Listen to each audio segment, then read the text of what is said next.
कहानी का नाम है इश्क या किस्मत, ये इश्क आसान नहीं। ऑथर काजल। कहते हैं इश्क दुनिया की सबसे हसीन चीज़ है, लेकिन क्या हो जब इश्क के समुंदर में नफरत का तूफान आ जाए। सदैव काशी और अर्जुन, 3 शख्स और 3 जिंदगियाँ।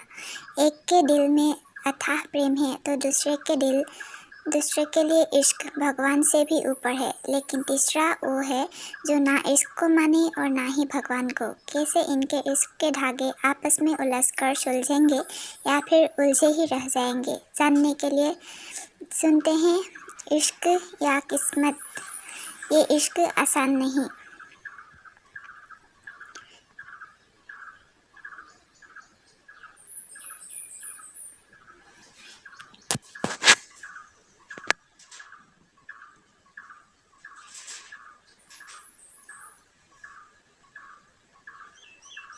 चैप्टर 1 काशी, अर्जुन और सदैव।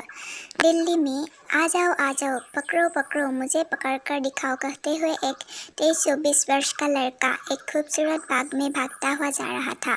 अभी रुको, आपको तो मैं बताती हूँ, एक बार हमारी पकड़ में आ जाओ सही, फिर मैं आपको कभी नहीं छोड़ूंगी, कहते हुए एक 20-21 साल की लड़की भी उसके पीछे भाग रही थी। इतने में ही उस लड़की का पैर फिसल गया और वह धम से नीचे गिर गई। दर्द से उसकी जोर से चीख निकल गई। उसकी चीख सुनकर भागता हुआ वो लड़का एकदम से रुक गया और पलटकर भागते हुए वापिस उसके पास आ गया। काशी काशी, क्या हुआ, तुम्हें लग गई क्या? दिखाओ मुझे, दो जल्दी अपना पैर, मुझे दिखाओ। वो लड़की मुस्कुराती हुई अपनी छोटी छोटी तिरछी आंखों से उस लड़के की तरफ देख रही थी। मेरी जान निकल रही है और तुम मुस्कुरा रही हो, जल्दी अपना पैर दिखाओ। तुम्हें पता है ना, मैं तुम्हें दर्द में बिल्कुल नहीं देख सकता, वह लड़का बेचैन होते हुए बोला। और आपको भी पता है ना, मैं आपको अपने से दूर जाते हुए बिल्कुल नहीं देख सकती, वो लड़के भी मुस्कुराते हुए बोली। मतलब तुमने मुझे रोकने के लिए चोट लगने का झूठा दिखावा किया, वो लड़का उस पर हल्का गुस्सा करते हुए बोला। चोट झूठी ही सही, लेकिन ये बात तो बिल्कुल सच है ना कि आप मुझे दर्द में बिल्कुल नहीं देख सकते। मेरी एक सीख सुनकर ही आप भागकर मेरे पास वापस आ गए। देखिए जरा कैसे चेहरा पूरा मुरझा गया है और आंखों में भी नमी आ गई है। डर गया था तुम्हारी आवाज़ सुनकर, जान बसती है मेरी तुम में। वो उसके पास बैठा उसके चेहरे पर हाथ फेरते हुए बोला। और मेरी जान आप में, वह लड़की आंखों को गोल गोल मटकाती हुई बोली। उसकी आंखों में एक अलग ही चमक थी। छोटी छोटी आंखें, उन पर तीखी तीखी पलकों का पहरा, छोटे छोटे मोतियों जैसे दांत, जब हंसे तो ऐसे लगता है जैसे वो अनमोल मोती बिखर रहे हो। लंबे कली बाल और गेहुआ रंग, माथे पर काली बिंदी और होठों पर सिर्फ लिप ग्लास लगाए वो बेहद आकर्षित लग रही थी।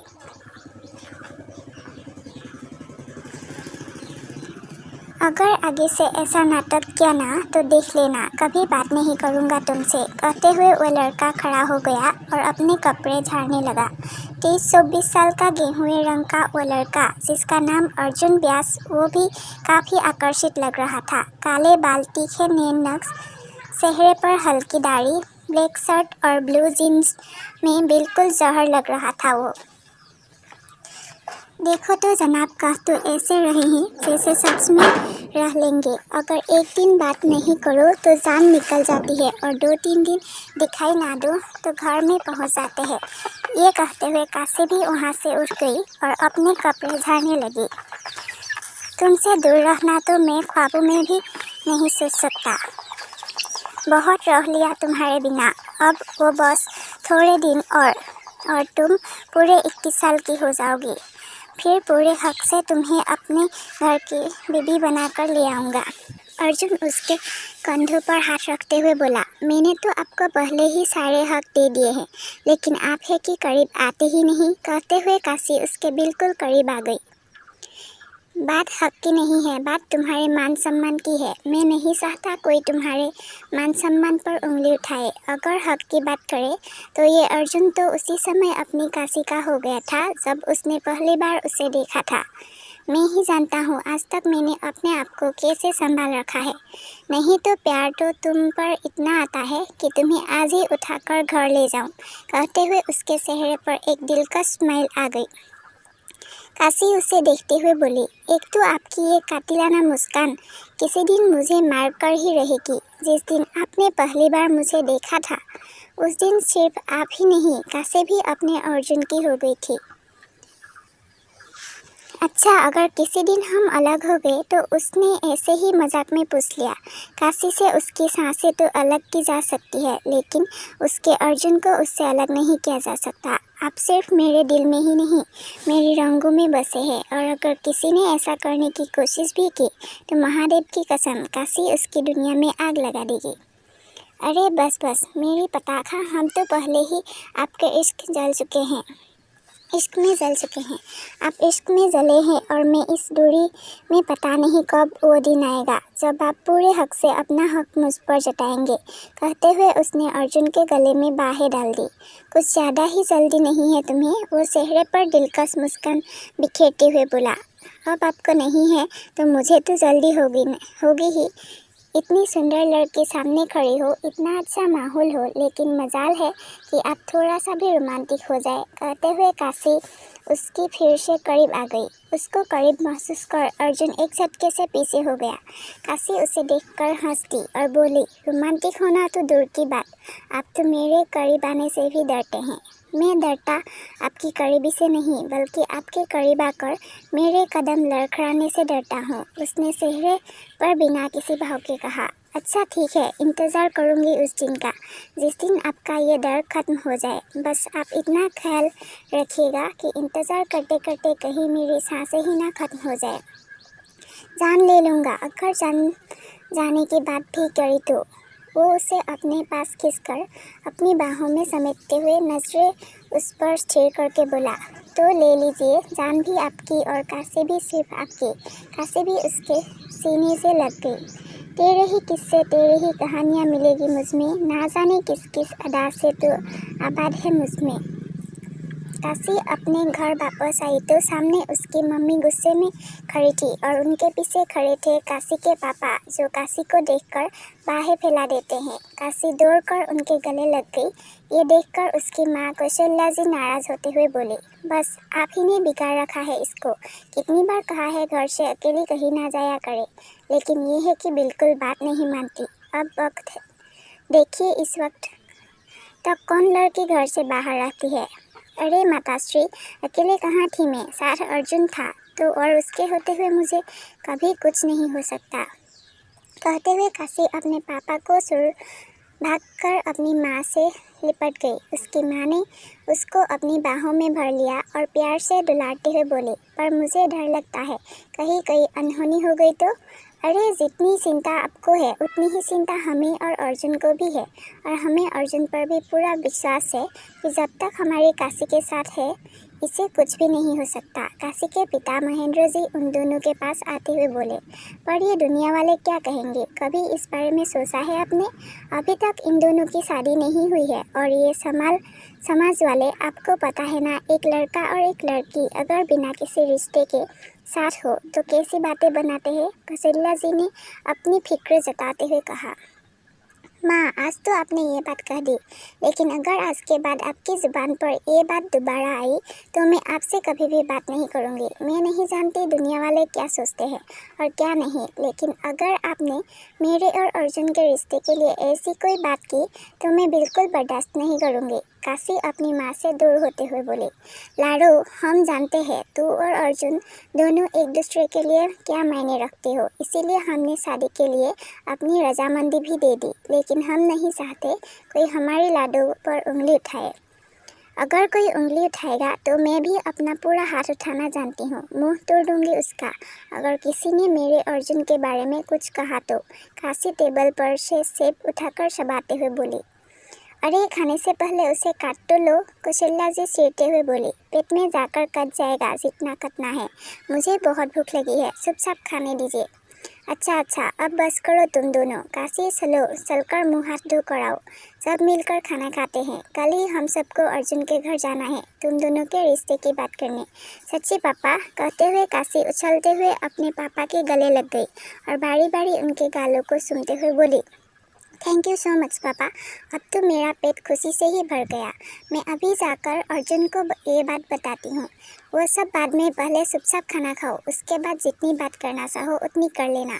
कौशल्या जी उसे टोकते हुए बोले, ठीक है, मैं अभी फ्रेश होकर आती हूँ। कहकर काशी अपने रूम की तरफ बढ़ गई।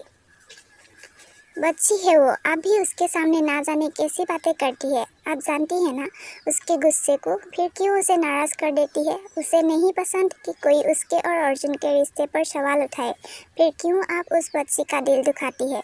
महेंद्र जी ने काशी के जाने के बाद कौशल्या जी को समझाते हुए कहा, अगर यही सवाल किसी बाहर वाले ने उठाया तो आप किस किस का मुँह बंद कराएंगे। हम बस अपनी बच्ची का भला चाहते हैं। अगर शादी से पहले कोई अनहोनी हो गई तो किसको दोष देंगे आप। कौशल्या जी फिक्रमंद होते हुए बोली, अपनी बेटी पर और अपने लिए संस्कारों पर पूरा भरोसा है हमें। काशी कभी ऐसा कुछ नहीं करेगी जिससे हमारा सिर झुके। इसीलिए आप इन फालतू की बातों को छोड़कर बस अपनी लाडो से लाड़ जताइए, क्योंकि बहुत जल्द आपकी लाडो अपने ससुराल चली जाएगी। कहते हुए महेंद्र जी की आंखों में हल्की नमी आ गई। उनकी बात सुनकर कौशल्या जी की आंखें भी नम हो गई। इतने में काशी अपने रूम से फ्रेश होकर आ गई तो दोनों की आंखों में आंसू देख वो मुंह टेढ़ा करते हुए बोली, आप दोनों क्यों इतने सेंटी हो रहे हो। जल्दी से अपनी आंखें साफ कीजिए और मुझे खाना खिलाइए। आज मुझे आप दोनों के हाथ से खाना खाना है। काशी ने हाल में आते हुए उन दोनों की बात सुन ली थी, इसीलिए उन दोनों का मूड चेंज करने के लिए वो जानबूझकर उन दोनों को अपने हाथ से खिलाने के लिए बोलने लगी। कौशल्या जी और महेंद्र जी दोनों ने अपनी आंखें साफ की और काशी को अपने बीच वाले चेयर पर बिठाकर दोनों अपने हाथ से उसे खाना खिलाने लगे। उसे खाना खिलाते हुए दोनों के चेहरे पर मुस्कान आ गई। काशी ने भी उन दोनों को अपने हाथ से खाना खिलाया और फिर दोनों के गले लगकर बोली, मैं आप दोनों को छोड़कर कभी कहीं नहीं जाऊंगी। कौशल्या जी ने उसके माथे को चूम लिया और बोली, तो हमेशा हमारे दिल में रहेगी। और दिमाग में भी कहते हुए काशी अपने रूम में भाग गई। उसे इस तरह भागते देख दोनों खिलखिलाकर हंस दिए। रूम में आते ही दरवाज़ा बंद करके काशी ने अर्जुन को वीडियो कॉल लगा दिया। फ़ोन पर मेरी काजू बर्फी नाम फ्लैश होते देख अर्जुन के चेहरे पर दिलकश मुस्कान आ गई। उसने झट से फ़ोन उठा लिया तो फ़ोन उठते ही सामने शर्टलेस अर्जुन को देखकर काशी गुस्से में चीरते हुए बोली, मेरे सामने तो हर समय शर्माते रहते हैं और अब अपने कमरे की दीवारों को अपनी बॉडी मज़े से दिखा रहे हो। ये तो सरासर नाइंसाफ़ी है मेरे साथ। मुझसे अच्छा नसीब तो आपके कमरे की दीवारों का है, जो कम से कम आपको ऐसे देख तो सकती है। अर्जुन उसे कोई जवाब नहीं देता, बस उसके होठों पर एक मुस्कान आ जाती है, जिसे देखकर काशी कहती है, एक तो तुम बार बार जो ये मंद मंद मुस्कुरा देते हो ना, ये मेरे दिल में हलचल पैदा कर देती है। अर्जुन उसे एकटक देखता ही रहता है तो काशी चिढ़कर उसे कहती है, अब कुछ बोलोगे भी या बस ऐसे ही चुप बैठे मुस्कुराते रहेंगे। अर्जुन उसे चिढ़ते हुए देखता है तो उसकी मुस्कुराहट और बढ़ जाती है, जिससे काशी और ज़्यादा चिढ़ जाती है और गुस्से में फ़ोन काट देती है। फ़ोन काटकर फ़ोन को साइड में रखती इससे पहले ही उसका फ़ोन बजने लगता है और स्क्रीन पर लड्डू नाम शो होते ही वो झट से फ़ोन उठा लेती है। बोलो अब फ़ोन क्यों किया। मुझे ना आपसे कोई बात नहीं करनी, काशी मन में मुस्कुराते हुए लेकिन ऊपर से गुस्सा करते हुए बोले।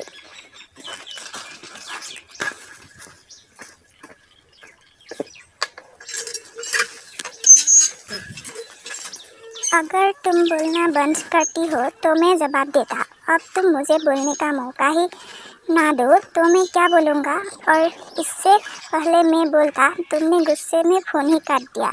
लेकिन एक बात कहूँ, गुस्से में मेरी काजू बर्फी और ज़्यादा मीठी हो जाती है।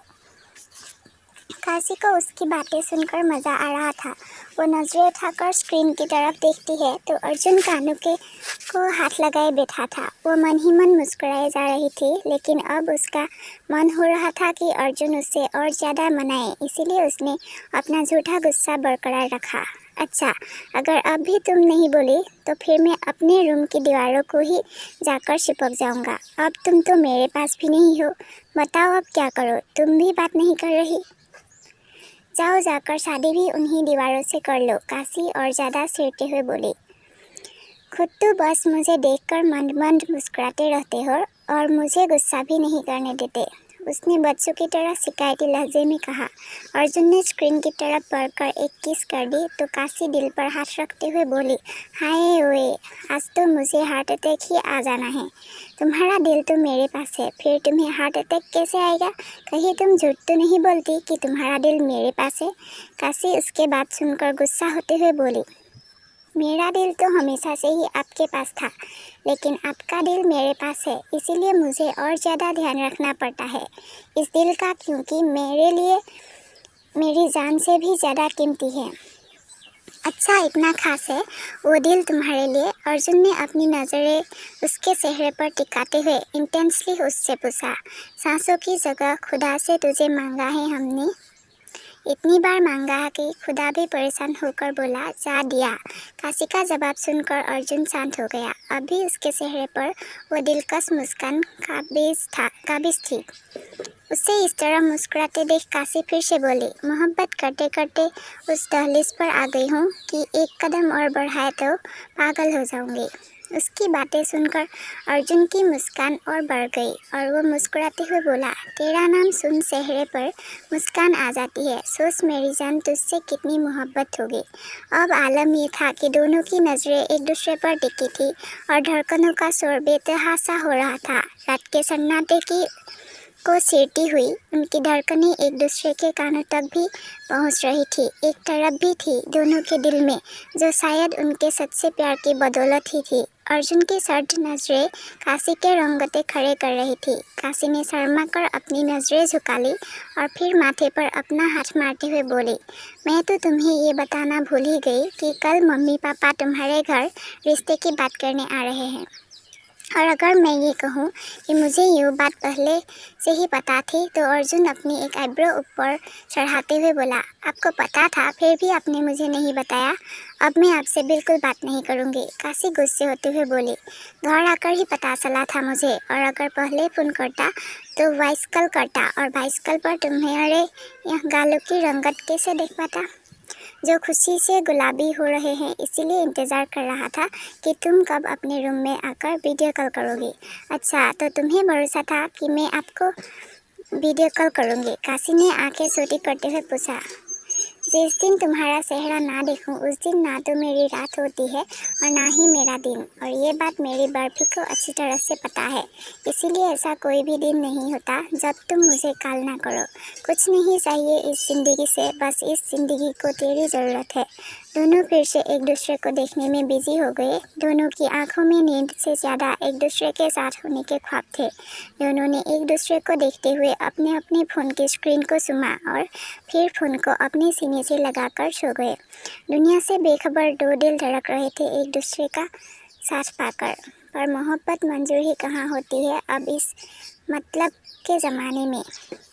अगले दिन सुबह के 8 बज चुके थे। पूरे घर में अफरा तफरी मची हुई थी। काशी पूरे घर के चक्कर लगा रही थी। कभी शगुन का सामान चेक करती तो कभी शीशे में खुद को। चाहे जितना मर्जी श्रृंगार कर ले, लेकिन हमारे साथ तू नहीं जाएगी। अरे क्या सोचेंगे लड़के वाले की इस लड़की को कितनी जल्दी है विवाह की, जो अपनी शादी तय करने भी खुद ही आ गई। काशी की माँ काशी को शीशे के सामने खड़े होकर झूमते देख बोली, कोई कुछ भी सोचे, मुझे फर्क नहीं पड़ता। मैंने कह दिया मैं आपके साथ जाऊंगी, इसका मतलब मैं आपके साथ जाऊंगी। काशी भी जिद पर अड़ गई थी। नहीं बेटा, तुम हमारे साथ नहीं चलोगी। वैसे भी शादी से पहले लड़कियां ससुराल नहीं जाती। काशी के पापा ने भी सोफे पर बैठते हुए अपना फैसला सुनाते हुए कहा, पर पापा मैं तो रोज़ ही इनके घर जाती हूँ और अर्जुन भी तो हमारे घर आते हैं, तो आज क्या खास है, प्लीज़ मुझे साथ ले चलिए ना। काशी ने उन्हें मनाते हुए कहा और उनके सामने आकर बैठ गई, क्योंकि तब तुम्हारा रिश्ता तय नहीं हुआ था, लेकिन आज रिश्ता पक्का होने जा रहा है। इसीलिए आज से तुम उनके घर नहीं जाओगी, तुम अब उनके घर शादी के बाद ही जाओगी। अपने पापा की बात सुनकर काशी ने मुँह बना लिया और रुकते हुए अपने कमरे में चली गई। दरवाज़ा हल्का सा ओढ़ कर मुँह पर तकिया डाल वो बेड पर औंधे मुँह कर लेट गई। चल, मैं तुझसे वादा करती हूँ कि जितनी जल्दी संभव हुआ हम पंडित जी को उतनी ही जल्दी तारीख निकालने को बोलेंगे। काशी की माँ रूम में आकर उसके सिर से तकिया हटाकर सिर पर हाथ फेरते हुए बोली। काशी एकदम से उछलकर बैठ गई और कूदते हुए बोली, सच्ची मम्मा, कहीं आप मजाक तो नहीं कर रहे ना? सच्ची, उन्होंने उसका हाथ पकड़ते हुए कहा और फिर प्यार से उसे रुलाते हुए बोली, हमारे घर की रस्म है कि शादी से पहले लड़कियां ससुराल नहीं जाती। आज तक चाहे तुम उनके घर जैसे मर्जी आती जाती रही, हमने तुम्हें कभी नहीं टोका, लेकिन अब तुम उनके घर तभी जाओगी जब वो तुम्हारा ससुराल बनेगा। मेरी बिटिया, इतनी बात तो मानेगी ना मेरी? उन्होंने उसकी ठोड़ी को अपनी उंगलियों से पकड़ते हुए कहा, अच्छा ठीक है, नहीं जाऊंगी, लेकिन आप वहाँ जाकर मुझे फ़ोन करोगे और वहाँ जो भी हो रहा होगा सब कुछ सही सही बताओगे भी। ठीक है, लेकिन इसके लिए हमें वहाँ जाना तो पड़ेगा। अगर तू ऐसे ही रूठी रहेगी तो हम वहाँ कैसे जाएंगे? कौशल्या जी ने वहाँ से उठते हुए कहा। अच्छा ठीक है, चलो जल्दी चलकर बाकी की तैयारियाँ भी करवा देती हूँ, कहते हुए काशी बेड पर से खड़ी हो गई और बाहर बरामदे में आ गई। अर्जुन अपने रूम में बैठा तैयार हो रहा था, तभी उसके फ़ोन पर एक वीडियो कॉल आया। फ़ोन पर बर्फी फ्लैश हो रहा था। उसने मुस्कुराते हुए फ़ोन उठाया। फ़ोन उठाते ही उसने अपना फ़ोन ऑन करके सामने रख दिया और खुद फ़ोन के सामने खड़ा होकर अपनी कुर्ती के बटन लगाने लगा। हाय मेरा मोतीचूर का लड्डू, मन कर रहा है अभी के अभी पूरा खा जाऊं। काशी ने उसे ऊपर से लेकर नीचे तक ताड़ते हुए कहा। उसकी बात सुनकर अर्जुन ने आंखें सोती कर उसे देखा। किसे चाहिए जहर मरने के लिए? आपकी निगाहें ही बहुत है हमारा कत्ल करने के लिए, काशी ने शायरी करते हुए कहा तो अर्जुन खुलकर मुस्कुराने लगा। काशी तो उसकी मुस्कुराहट में ही खो गई। मुंबई में वहीं दूसरी तरफ एक आलीशान ऑफिस की 9वीं मंजिल पर बना एक केबिन जो पूरी तरह से कांच का बना हुआ था, उसमें एक शख्स एमडी की चेयर पर बैठा था। व्हाइट शर्ट, ब्लैक पैंट और ब्लैक ही जैकेट जो कि उसके चेयर पर टंगा हुआ था। हाफ स्लीव्स की शर्ट में उसके बाइसेप्स बाहर निकलने क्यों हो रहे थे। गले में गोल्ड की चेन, हाथों में गोल्ड का ब्रेसलेट, दूसरे हाथ में एक महंगी वॉच और रिंग फिंगर को छोड़कर हाथों की 3-3 उंगलियों में डायमंड और गोल्ड के रिंग, चेहरे पर हल्की ब्राउन बियर्ड, माथे पर झूलते ब्राउन बाल, कंजे आंखें, कुल मिलाकर एक कहर पर्सनालिटी का बंदा फाइलों में नजर गड़े हुए था। उसने अचानक से टेबल पर से पानी का गिलास उठाया और सामने खड़ी अपनी सेक्रेटरी के मुंह पर दे मारा। मिसेस सहाय, अगर आप अपना काम पूरी ईमानदारी के साथ करें तो उम्मीद करता हूँ कि आपको आपकी अगली जांच से हाथ नहीं धोना पड़ेगा। Wish you all the best for your future job. लेकिन सर, मैं तो यहाँ जॉब करती हूँ, मिसेस सहाय ने थूक निगलते हुए कहा।